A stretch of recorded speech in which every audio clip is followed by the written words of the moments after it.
राधे राधे मित्रों, आज हम दशाओं के बारे में जानेंगे और कुंडली में इसका बहुत महत्व है, क्योंकि इसी से हमें पता चलता है कि कौन से ग्रह की हमारी महादशा चल रही, कौन से अंतर्दशा चल रही है, कौन सी प्रत्यंतर दशा कब चालू हुई, कब हमारी सूक्ष्म दशा चालू हुई।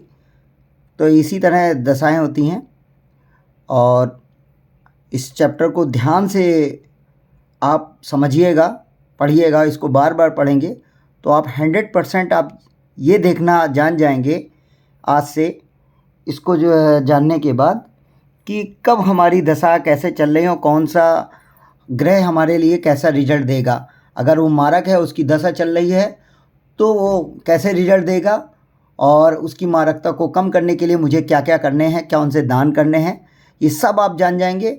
और कौन सा योग कारक हमारा चल रहा है और उसकी दशा चल रही है, तो आप समझ लीजिए कि वो ग्रह हमारे लिए बहुत अच्छा रिजल्ट देने वाला है अगर योग कारक है अपनी महादशा और अंतर्दशा में।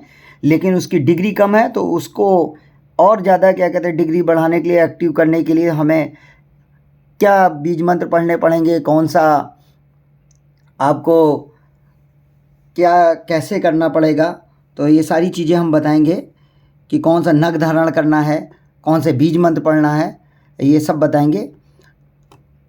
तो चलते हैं, स्टार्ट करते हैं। स्टार्ट करने से पहले बस एक वही आपसे विनम्र निवेदन है कि आप मेरे चैनल को सब्सक्राइब ज़रूर करें और आपको वीडियो अगर अच्छी लगे तो ज़रूर से ज़रूर आप इसे क्या कहते हैं, लाइक करें और इसको आगे बढ़ाएं, क्योंकि एक लाइक से मुझे तो मोटिवेशन मिलता है, साथ में ही यूट्यूब कई लोगों को ये बताता है। और मेरा ध्येय यही है कि कुंडली जितनी भी है ये सारे लोग इसको सीखें और अपने विषय में जानें, दूसरों की हेल्प भी करें।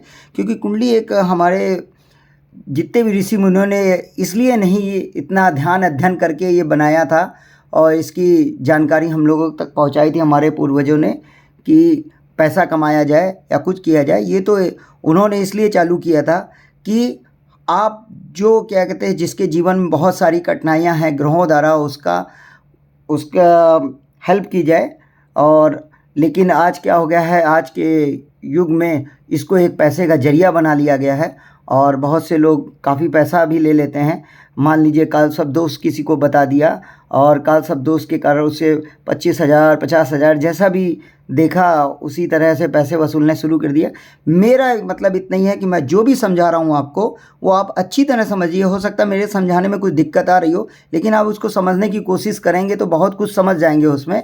और ये चैप्टर ऐसा है कि आपको इसमें इंटरेस्ट भी आएगा और आप इसमें दशाएं देखेंगे। जब आप कंप्यूटराइज कुंडली खोलते हैं तो उसमें दशा सबसे पहले आ जाती है और उसको किस तरह देखा जाता है वो मैं आज बताऊंगा। कौन सी दशा कितने साल की होती है ये भी बताऊंगा। तो चलिए वीडियो शुरू करते हैं। सबसे पहले हमारी सीक्वेंस कैसे आता है आप ये ध्यान कर लीजिए कि सबसे पहले महादशा, महादशा के बाद अंतर्दशा और फिर प्रत्यंतर दशा और उसके बाद सूक्ष्म दशा और फिर प्राण दशा आती है। अब हमको देखना है महादशा हमारे कितने सालों के लिए होती है। महादशा हमारे लिए 10 से 20 साल आती है। आप 10 से 20 साल के लिए महादशा होती है। इस चीज़ को समझते जाइएगा, मैं यहाँ पे लिख दे रहा हूँ वर्ष। अंतर्दशा हमारा 1 साल से 2 साल, यानी 1 से 2 साल के बीच में होती है अंतर्दशा। और प्रत्यंतर दशा हमारी होती है आपका 1 महीने के लिए।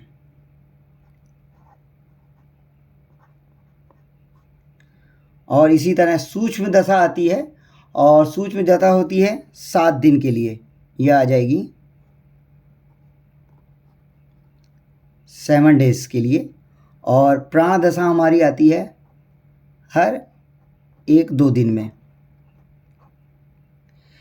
यानी आपको देखिए ग्रह बहुत सारे, क्या होता है, ग्रह जब हमारे साथ हमेशा टच में बनाए रहते हैं। ये 9 ग्रह हैं, आप सूर्य, चंद्र, मंगल, राहु, बृहस्पति, शनि, बुध, केतु, शुक्र, ये हमारे ग्रह हैं।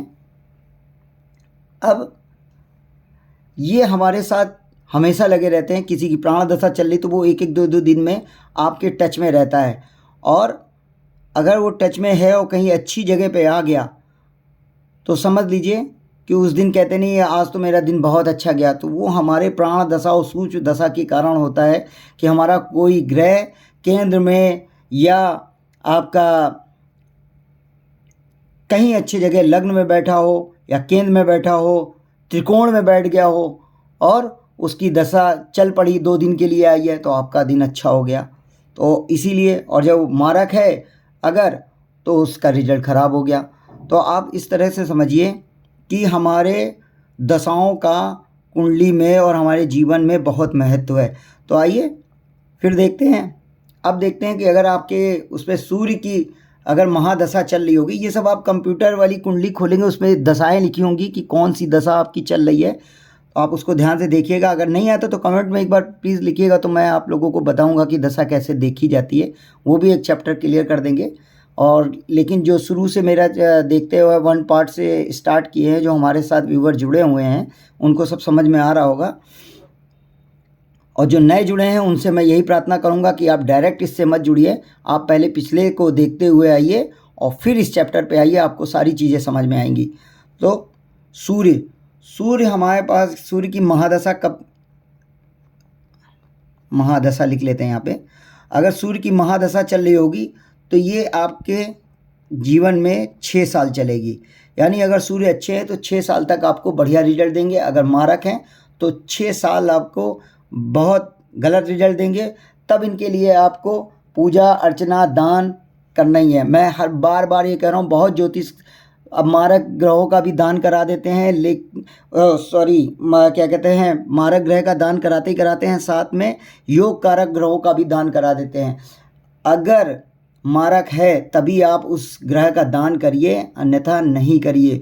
क्योंकि बहुत सारे ज्योतिष का कहना भी यही है कि अगर लग्ने 6, 8, 12 में बैठा हो तो वो अच्छे रिजल्ट देता है, लेकिन मेरा मानना है कि वो अच्छे रिजल्ट नहीं देगा। मैं 100% कहता हूँ।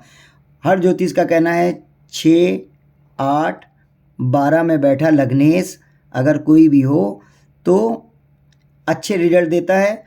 लेकिन ये मान लीजिए अगर लग्नेश यहाँ बैठा हो कोई भी, और ये है आपका रोग कर्ज, ठीक है, और छोटी मोटी बीमारी, साथ में क्या कहते हैं एक्सीडेंट, बहुत सारे हैं, ऋण है, कर्जा भी है। तो मैं नहीं समझता कि उसको शुरू से लेके आखिरी तक वो कभी बीमार ना पड़ा हो, उसके ऊपर कोई कर्ज ना हो। तो ये सारी चीज़ें आती हैं इस घर से। तो ऐसा नहीं मैं मानता कि वो कभी बीमारी ना पड़ा हो, और अगर ऐसा है तो भैया बहुत अच्छा है। तब मैं 100% को ये अगर कह सकता है कि वो पूरे जीवन कहीं कभी बीमार ना पड़ा हो तो बताएं मुझको। लेकिन क्या होगा जब अगर कभी बीमार हुआ होगा तो कहीं ना कहीं वो प्राण दशा में आ रहा होगा, कहीं सूक्ष्म दशा में उसकी दशा चल रही होगी, या अंतर दशा या महादशा जब चालू होगी तब बीमार हुआ होगा, तब उसके खर्चे बड़े होंगे, तब वो किसी दूसरी चीज़ में इन्वॉल्व हुआ होगा। तो इसलिए 6, 8, 12 में कोई भी बैठा ग्रह अच्छा रिजल्ट नहीं देगा जब तक वो विपरीत राजयोग में ना आ जाए। और यहाँ पे लग्नेश बैठे हुए, लग्नेश अगर यहाँ 6, 8, 12 में बैठ गए, हम पहले ही बता चुके हैं आपको, 6, 8 में 12 में अगर कोई ग्रह बैठा हो, अगर विपरीत राजयोग बना रहा हो, और लग्नेश अगर बलवान नहीं है, वो खुद ही 6, 8, 12 में बैठ गए, तो इसका मतलब वो विपरीत राजयोग में नहीं होगा, वो नहीं आएंगे। तो चलिए ये हो गया। अब हम सूर्य की देखते हैं। सूर्य की महादशा 6 साल के लिए होती है। और देखिए ये सीक्वेंस ये रहेगा, सूर्य के बाद चंद्र की महादशा आएगी, चंद्र के बाद मंगल की महादशा आएगी, फिर राहु की आएगी, फिर बृहस्पति की आएगी, फिर शनि की आएगी, फिर बुध की आएगी, फिर केतु की आएगी, फिर शुक्र की आएगी। तो चंद्र हमारे 10 साल की महादशा लेके आते हैं। आपकी अगर चंद्र की महादशा चल रही होगी तो 10 साल की रहेगी। मंगल की महादशा चलेगी तो ये 7 साल के लिए होती है। राहु की 18 साल की।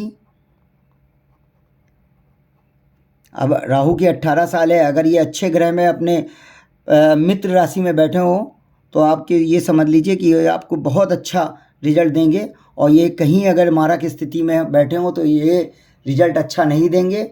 और उस घर को अगर हमको डीएक्टिवेट करना है तो क्या करेंगे, इनका बीज मंत्र पढ़ेंगे और इनकी पूजा पाठ करेंगे और इनसे नमन करेंगे कि ये हमारे कुंडली में सकारात्मक हों। और मैं ये सजेस्ट करूँगा कि बहुत सारे लोग राहु और केतु के नग्न को बोल देते हैं, पहना देते हैं कि गोमेद धारण कर लीजिए, लेकिन मैं कभी ये आपको सलाह नहीं दूंगा कि राहु और केतु के आप कोई भी नग्न धारण करें, कोई भी नग धारण करें। राहु और केतु का धारण नहीं करना चाहिए, क्योंकि ये हमारे थोड़े से वैसे इनका ऐसे ही रिजल्ट है कि ये कभी कभी ये गलत घर में बैठ जाते हैं और पता लगा आपने राहु का गोमेद धारण किया है और गलत घर में ये आ गए तो आपको बैंड बजा के रख देंगे। तो इसलिए राहु केतु के सिर्फ बीज मंत्र पढ़िए और उससे ही आपका काम हो जाएगा। बीज मंत्र सदाशुभ वो शक्ति है, आपका ऑरा तो अच्छा करेगा, आपके अगल बगल का भी ऑरा ये अच्छा कर देता है। राहु 18 साल, बृहस्पति हमारे आएंगे 16 साल, इनकी हमारे जीवन में 16 साल की एज समझ लीजिए, 16 साल के लिए महादशा में आते हैं। शनि आते हैं हमारे महादशा में आपको 19 साल के लिए। सबसे ज़्यादा शुक्र आते हैं, ये बहुत साल रहते हैं हमारे जीवन में अपनी महादशा लेके। बुध 17 यानी 17 वर्ष भी कह सकते हैं इसको, 17 साल भी कह सकते हैं। और केतु आते हैं 7 साल के लिए और शुक्र आते हैं 20 साल के लिए। अब ये समझ लीजिए ये हमारी दशाएं हैं। ये दशा आपको कंप्यूटराइज कुंडली में मिल जाएगा कि दशा है, तो आप समझ लीजिए 6 साल तक हमारे सूर्य कहाँ बैठे हैं और उनकी दृष्टि कहाँ पड़ रही है। तो उस घर को अगर इनकी डिग्री कम है तो उसको एक्टिव करने के लिए हम बीज मंत्र और कई चीज़ों का सहारा लेंगे। नग का भी सहारा ले सकते हैं अगर ये योग कारक हैं और अच्छे घर में बैठे हैं। अगर 6, 8, 12 में बैठे हों और योग कारक भी हों तब भी इनका नग नहीं पहनना है, ये ध्यान रखिएगा आप लोग। 6, 8, 12 में बैठे किसी ग्रह का आप नग मत पहनिए, और अगर योग कारक है और अच्छे घर में बैठा है तो ज़रूर नग पहनिए, उससे इसकी रेशमियाँ बढ़ती हैं और डिग्री भी बढ़ती है। और बीज मंत्र तो हर चीज़ में शुभ है, चाहे वो मारक हो और चाहे वो योग कारक हो। अगर मारक करते हैं तो वो अपनी क्षमता को, उनकी मारकता को कम करते हैं, और बीज मंत्र अगर योग कारक है और डिग्री कम है तो उसकी और क्षमता को बढ़ाते हैं कि और रिजल्ट अच्छे दे। तो ये हमारा हो गया महादशा। अब देख लेते हैं जो अंतर्दशा आ रही है वो कैसे होती है। यहाँ लिखेंगे अंतर्दशा। अब देखिए जब अंतर्दशा स्टार्ट होती है तो सूर्य की अंतर्दशा है, सूर्य का महादशा है, तो सबसे पहले सूर्य की ही अंतर्दशा आएगी आपके पास। यानी सूर्य की महादशा और सूर्य की अंतर्दशा स्टार्ट होगी, ये बिल्कुल लिख लीजिए, यही सीक्वेंस ही रहेगा। सूर्य की आएगी, फिर उसके बाद अंतर्दशा चंद्र की चलेगी। पहले सूर्य की महादशा में सूर्य की अंतर्दशा चलती है, फिर उसके बाद चंद्र की चलेगी। ऐसे ही चंद्र में चंद्र की अंतर्दशा पहले आएगी, मंगल में मंगल की अंतर्दशा पहले आएगी, फिर उसके बाद राहु की चलेगी। पहले राहु की, ऐसे बृहस्पति की, पहले बृहस्पति की अंतर्दशा, शनि में शनि की अंतर्दशा, पहले बुध की अंतर्दशा, फिर उसके बाद केतु की चालू होगी, और केतु में केतु की अंतर्दशा, और शुक्र की अंतर्दशा।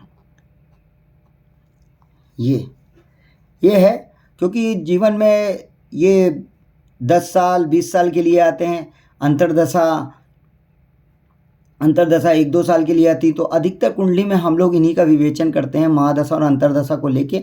बहुत डीप किसी को जाना होता है तब हम अंतर्दशा उठाते हैं, सूक्ष्म दशा देखते हैं, प्राण दशा देखते हैं, लेकिन इतनी डीपली नहीं जाना है, क्योंकि सारा दिन कुंडली देखेंगे तो काम कब करेंगे। और काम के उससे याद आया कि काम को तो ज़रूर ही करना है, क्योंकि जो वर्क है वो हमेशा आपके काम आएगा, और कर्म ही सबसे बड़ा होता है। आप कर्म अच्छे करिए, आपके ग्रह अपने आप अच्छे होते रहेंगे। और कर्म कैसे करने हैं आपको? नंबर 1, आप जब भी कोई कर्म करें तो हर बात के लिए सबसे पहले तो आप ये समझ लीजिए कि खरे उतरना। कोई भी काम करिए या कोई भी आपको इतना आपके ऊपर क्या कहते हैं कमिटमेंट इतना अच्छा होना चाहिए कि अगर वो कहे कि ये काम करना है तो कहना हाँ ये खरे उतरना। उसने आपको कोई काम दे दिया तो आप उस पर बिल्कुल खरे उतरें कि वो 100% आप काम करें। वचन के दूसरा आप समझ लीजिए, आपके ये बहुत काम आएगा, वचन के प्रति सच्चे होना, यानी वचन के प्रति सच्चा होना। ये आपके जीवन में बहुत अच्छे रहेंगे। आप इसी पे चलिए, आपको देखिए हर एक चीज़ आपका ऐसा जीवन बीतेगा कि आपको मालूम ही नहीं चलेगा कि मेरे जीवन में कभी कठिनाई थी या कठिनाई आएंगी। खरे उतरना, वचन के प्रति सच्चा होना, यानी 100% देना। आप किसी को आपने वचन दे दिया तो उसका 100% आप दीजिए। आपने कहा कि कल ये काम हो जाएगा तो 100% कल काम हो जाना चाहिए। समय का सदुपयोग ये सबसे बड़ा है, देख लीजिए, समय का सदुपयोग करना जानिए। समय का सदुपयोग, समय बर्बाद मत करिए। जो समय दे दिया है उस समय में ही आप काम करिए। तो ये 3 चीज़ें हैं, आप इस चीज़ों को ध्यान में रखेंगे तो आपका हमेशा कर्म अच्छा रहेगा और कुंडली भी अच्छी रहेगी। और महादशा और अंतर्दशा को ही देख के आप आगे बढ़िए। और इसी तरह आपका सूक्ष्म दशा, प्राण दशा ऐसी देखी जाती है, एक एक दिन के लिए होती है, ये तो मैं बता ही चुका हूँ।